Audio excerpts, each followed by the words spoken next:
आया जोहार आया मोर ना क्षीर सिंधु बिसी और ये कविता भी आपण मन को भल लगबा बोलिक मोर आस। मोर लेखाटा हूँ दूसरा भाव।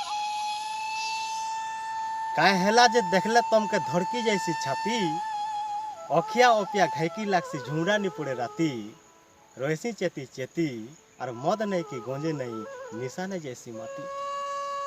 बसले बसचे भेकला है हेत करूचे केते, हंसले हंसुचे एकला थई मन जहा के जेते, आग देखबार पेते और जाही ठकाले तमे दिसु चक्का हेला जे मोते।